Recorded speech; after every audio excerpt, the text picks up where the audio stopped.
la Chine n'a pas une volonté messianique. La Chine, le gouvernement chinois ne pratique pas le devoir d'ingérence, comme on dit chez nous, mais en revanche, il est à la recherche du soft power, le développement des instituts Confucius, et donc, de toute façon, il va falloir prendre en considération les objectifs du gouvernement chinois au-delà de la Chine, même si ces objectifs ne passent pas par les mêmes moyens, par les mêmes ambitions, vous voulez, pas de volonté messianique de faire adopter en dehors de Chine des concepts chinois, mais une méthode différente pour influencer en dehors de la Chine. C'est extrêmement important. Vous savez que de plus en plus d'entreprises chinoises vont faire des acquisitions en Europe, et sur la façon de gérer ces sociétés qui seront franco-chinoises, germano-chinoises, c'est important de comprendre ce que chacun des partenaires attend. Mesdames, Messieurs, bonjour. Je ne peux pas rendre hommage à toutes les personnalités dans cette salle, parce que sans ça, je vais prendre 3 minutes sur mes 15 minutes. Mais je suis ravi d'être avec vous. Je suis, en même temps, parlant le premier, je suis persuadé qu'une partie du questionnement et des réponses se trouve vraiment à l'articulation de la macro et de la microéconomie. Compte tenu d'une division du travail nécessaire, moi, je vais ouvrir un peu le débat sur le contexte macroéconomique du sujet. Mais j'oublie pas l'entreprise, j'oublie pas les entreprises, je voulais rassurer mes petits camarades autour de la table. J'ai pendant 20 ans été le conseiller économique de la Chambre de commerce de Paris, donc je me suis intéressé aux problèmes des relations entre l'économiste et l'entreprise. Ayant pris cette précaution et sous votre surveillance rapprochée, bienveillante forcément, amicale, je voudrais traiter de la question suivante qui me paraît directement liée au sujet. Pour moi, la question abordée concerne la capacité de projection de la Chine à l'extérieur. Bon, avec derrière des questions d'influence, de pouvoir, soft ou pas soft, etc. Une partie des débats ont déjà été ouverts par la session précédente. Et pour répondre à cette question, comment je vois aujourd'hui et demain la capacité de projection de la Chine à l'extérieur, je vais prendre 4 points d'entrée pour aborder le sujet. Première idée, cette capacité de projection extérieure de la Chine va dépendre de sa capacité à traiter ses défis intérieurs. Je pense que la dialectique interne-externe est fondamentale quand on aborde les problèmes de pouvoir, d'influence, etc. Et à mes yeux, il y a 3 questions essentielles ici qui sont déjà posées à la Chine et qui seront de plus en plus dans les années qui viennent par rapport aux défis intérieurs. Le ralentissement chinois, il est dans les tuyaux. Le seul sujet, c'est vers quel niveau de croissance vont-ils ? Le débat n'est pas sur le ralentissement. Le débat, il est sur l'ampleur du ralentissement. Vous regardez les chiffres, la croissance chinoise aujourd'hui est prévue cette année, un peu plus de 6% par an. L'année prochaine, 2017, 6,2%. Je fais partie des gens plutôt optimistes sur cette question des conditions de l'atterrissage que je pense quand même en douceur de l'économie chinoise, pour 2 raisons. Je pense que la Chine, comme le reste du monde, va vivre dans un contexte où la croissance, la compétitivité vont être fondées sur la capacité à relever 2 défis majeurs, le défi de l'innovation et le défi de l'éducation et de la formation. Et quand je regarde le potentiel de progrès techniques, d'innovation du côté chinois, il me semble qu'il y a un très vaste potentiel qui va soutenir la croissance malgré le ralentissement. Et du côté de l'éducation et de la formation, ce qu'on appelle le capital humain, je suis également plutôt optimiste quand je regarde la vitesse avec laquelle la Chine a non seulement rattrapé ce qu'on appelle la frontière technologique, mais est en train de rattraper ce que j'appellerais la frontière éducative. Donc, vous voyez que sur ce problème du ralentissement, je pense qu'on ne va pas vers une croissance chinoise à 2%, en tout cas à l'horizon des 3 ou 4 prochaines années. La question, c'est est-ce qu'ils seront à 5, est-ce qu'ils seront à 6 ? C'est ça la question. Deuxième défi interne qui va conditionner la capacité de la Chine à se projeter à l'extérieur, la capacité à éviter ou à gérer, si elle intervient, une crise financière systémique. Un certain nombre de mes collègues pensent que la prochaine crise financière mondiale viendra de la Chine, viendra par exemple du shadow banking en Chine. Le shadow banking, ça existe partout, y compris dans les pays les plus avancés, ou j'allais dire peut-être encore plus dans les pays les plus avancés. On regarde ça de près.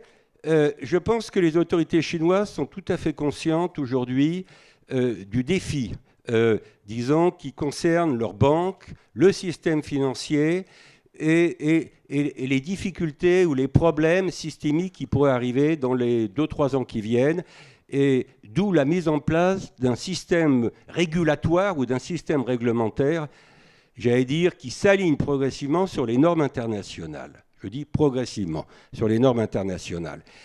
Je ne suis pas en train de vous dire qu'il n'y aura pas de crise financière en Chine dans les 3 ans qui viennent.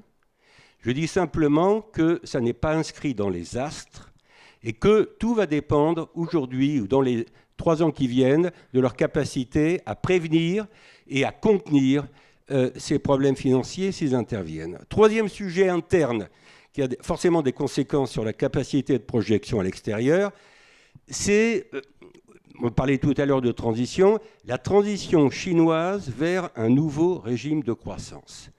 Ça, c'est l'objectif officiel du Parti communiste chinois, affiché depuis plusieurs années.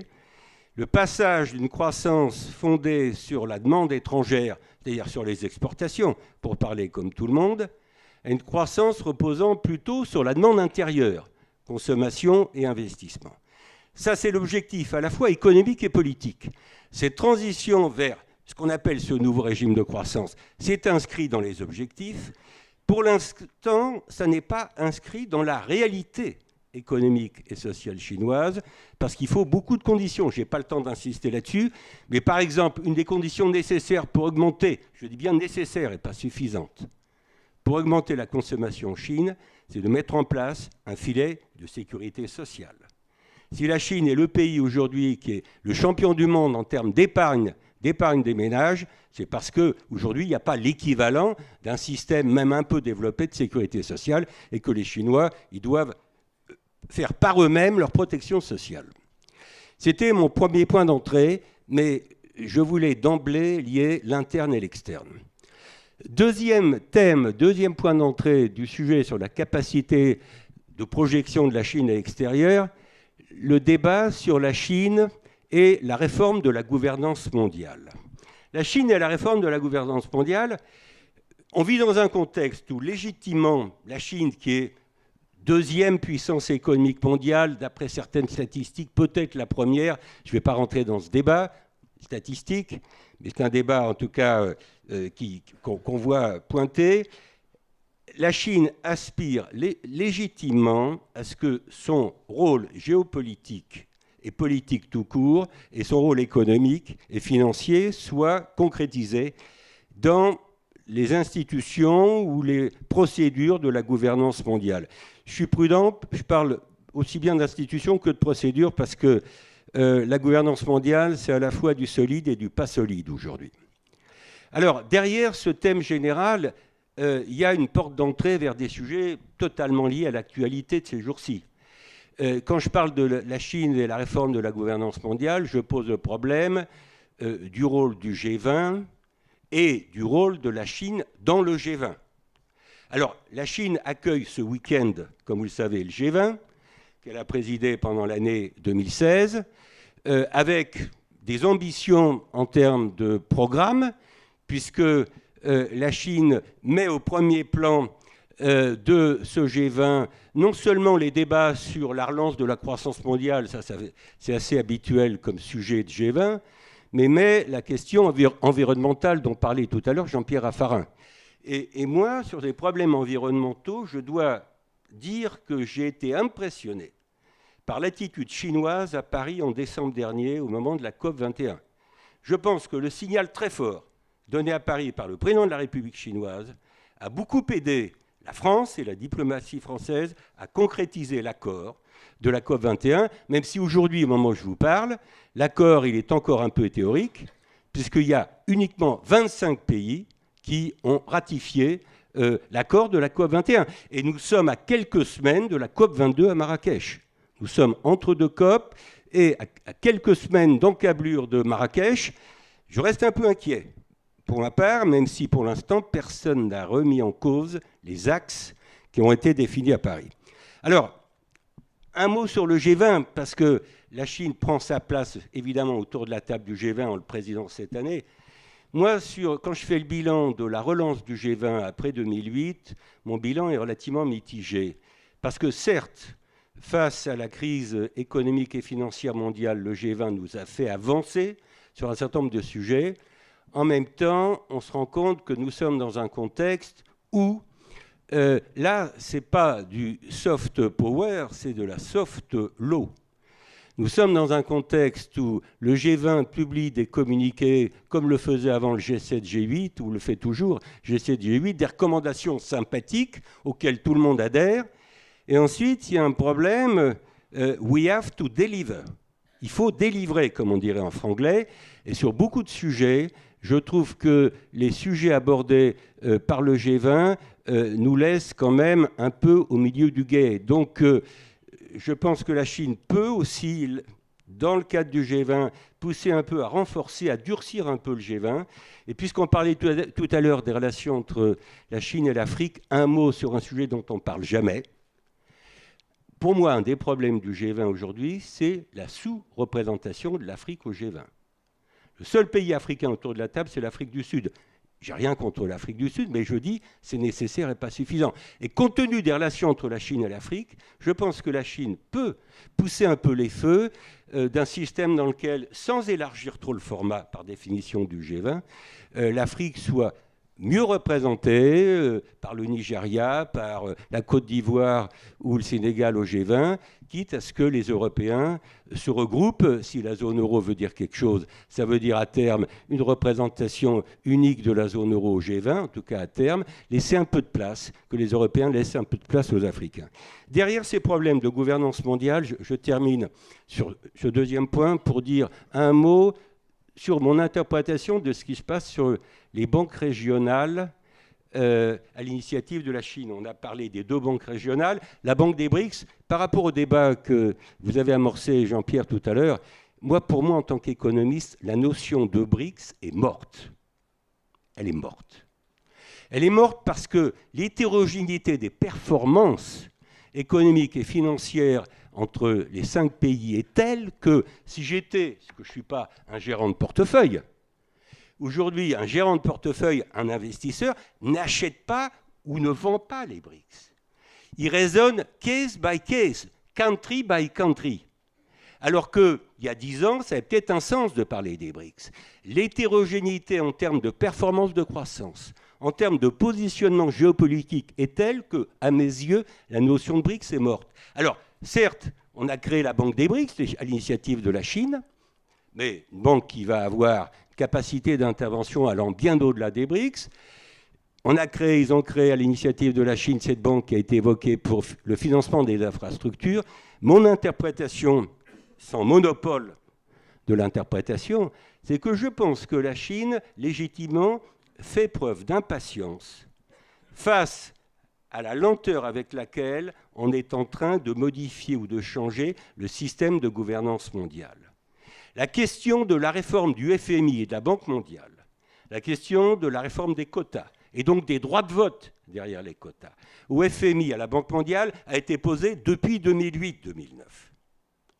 Il a fallu attendre le début de cette année 2016, donc 8-9 ans, pour que cette réforme institutionnelle du FMI et de la Banque mondiale entre en vigueur. Le temps des institutions internationales est un temps, à mon avis, un peu long par rapport au phénomène de mondialisation et par rapport aux besoins économiques et géopolitiques du monde dans lequel nous vivons.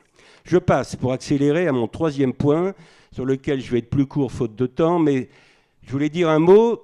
Capacité de projection de la Chine à l'extérieur, ça ouvre le débat sur la Chine et le commerce mondial, le commerce international. Ici, il y a 2 sujets, à mon avis, qui sont dans l'air. Premier sujet, quel type d'accords commerciaux?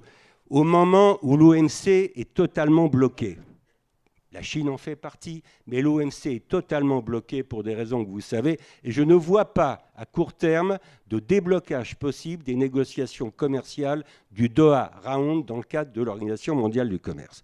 Donc, face aux problèmes, aux obstacles sur les progrès du multilatéralisme, vous avez le développement d'accords régionaux bilatéraux. Le TPP Pacifique, le projet qui est peut-être mort de TTIP entre l'Europe et les États-Unis. La Chine a pris l'initiative d'un accord commercial régional avec 13 autres pays d'Asie. L'Afrique s'y met également. Donc on a une sorte, non pas de retour en arrière par rapport à la mondialisation, mais on a quand même une économie mondiale qui a du mal à trouver un équilibre entre mondialisation et des éléments de fragmentation, j'allais dire, au niveau régional, plutôt que pays par pays. Dans ce contexte-là, au fond, les questions qui sont posées à la Chine, c'est avec qui passer des accords, et aussi, puisque je parle du commerce, avec quel niveau de taux de change. Pour moi, la meilleure manière de protéger son marché domestique, c'est de jouer la sous-évaluation de sa devise. La sous-évaluation d'une devise, c'est d'une certaine façon plus efficace pour protéger son marché domestique que des barrières douanières ou non tarifaires. Je ne suis pas en train de vous dire que la Chine est aujourd'hui encore dans la guerre d'échange, comme on l'a qualifiée, ou la guerre des monnaies. Je dis simplement que mon analyse, c'est que le problème du taux de change du yuan est un problème qui va rester dans l'air. Alors, il ne sera peut-être pas abordé parce que les autres membres du G20 sont polis et ne vont peut-être pas en Hangzhou poser le problème frontalement alors que la Chine préside le G20. Mais il me semble que ça va rester dans l'air en sachant que ces problèmes de change, vous ne pouvez pas les dissocier des problèmes commerciaux. Et je termine par, au fond, last but not least, comme on dit, capacité de projection extérieure de la Chine va dépendre de sa puissance ou de son pouvoir monétaire. Je citais hier soir dans le dîner cette formule qui n'est pas de moi, qui est d'un économiste britannique qui n'est pas Keynes pour une fois, qui disait « Money is power ». La monnaie, c'est le pouvoir. La monnaie, c'est le pouvoir, non seulement bien sûr, premier sens, pouvoir d'achat, mais pouvoir tout court.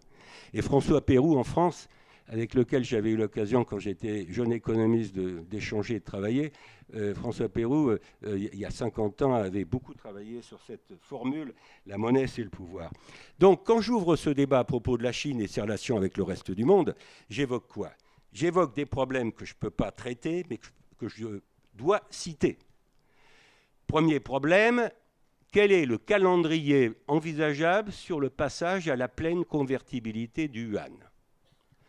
La réponse à cette question va conditionner aussi, j'allais dire, la capacité pour la Chine de jouer un rôle dans le système monétaire international. Ma réponse à cette question, c'est que je pense qu'il faut à peu près encore 5 ans, avant au moins 5 ans pour arriver à la pleine convertibilité du yuan.